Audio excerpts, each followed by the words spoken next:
আসমানের ভিতরে কিন্তু সবকিছু, বলেন সুবহানাল্লাহ। এই যে চন্দ্র সূর্য যা দেখেন এগুলো প্রথম আসমানের ভিতর, এটা কিন্তু পরের আসমানে না। এই জন্য আসমানের নাম আছে, 7টা আসমানের নাম আছে।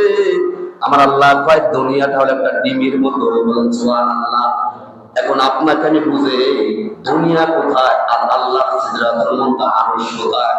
বলেন তো আল্লাহ কোথায় থাকে? মানসিকে আল্লাহ কলবে থাকে, বলেন নাউজুবিল্লাহ।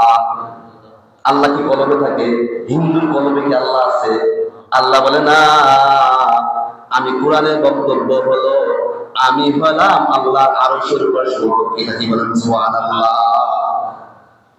আমি হলাম আরশের উপর সুরক্ষিত আছি। আমি সব কিছু তোমাদেরকে পর্যবেক্ষণ করি, তোমাদেরকে দেখি। আমি নাপাকের কলবে কেন থাকবো? ঠিক না ঠিক বলেন? কিন্তু তোমার শাহরবের নিকটে আমি বেশি কাছে, ঠিক না ঠিক? আমি তোমার সব কিছু পর্যবেক্ষণ করি, তুমি কি করো না করো।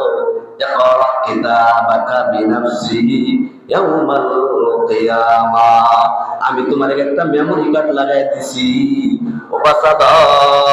বালেগ হওয়ার পর থেকে টিপ দিয়ে দিলাম, বালেগ হওয়ার পর থেকে টিপ দিয়ে দিলাম, মেমোরি কার্ড চলতেছে, ভিডিও চলতেছে না? এই মেমোরি কার্ডটা তোমার ঘরে লাগাই দিলাম। মৃত্যুর আগ পর্যন্ত কোনটা ভালো কোনটা মন্দ আমি রেকর্ড করে তোমাকে দেখাবো। বলেন আল্লাহু আকবার।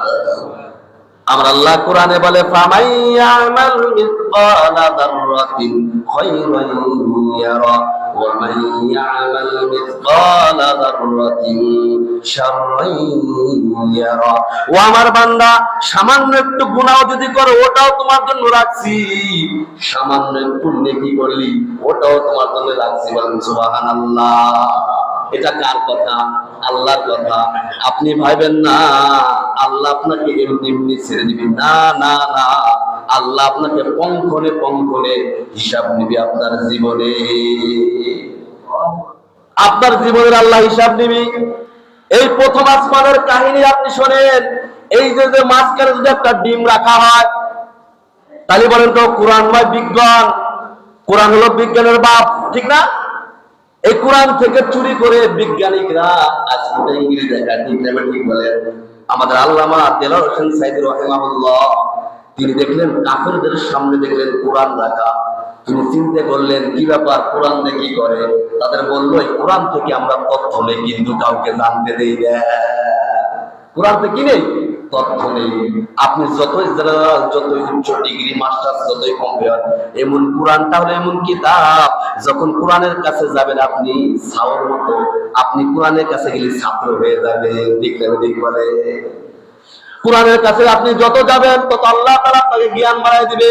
আর কোরআন এমন একটা কিতাব যার ভিতরে সবকিছু আছে, বলেন সুবহানাল্লাহ।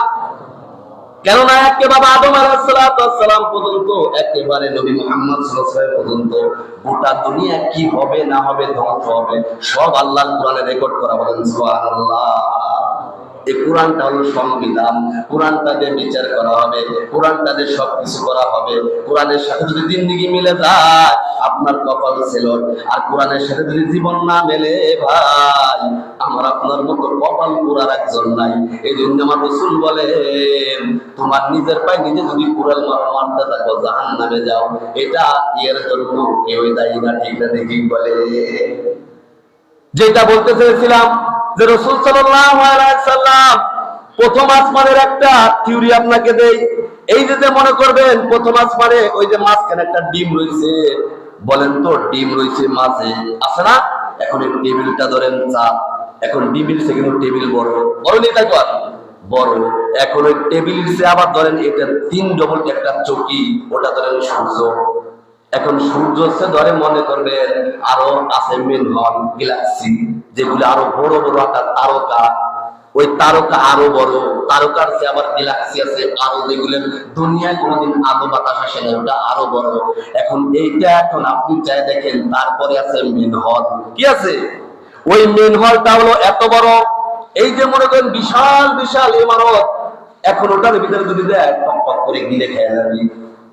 একটা গাড়ার ভিতরে যেমন বড়ই ফেলানো হয়, এই খাদের ভিতরে যদি একটা বড়ই ফেলানো হয়, তাহলে ওটার ভিতরে কি টক টক টক টক করে গিলে খেয়ে ফেলাবি। এটা হলো মেনহল। এখন দুনিয়া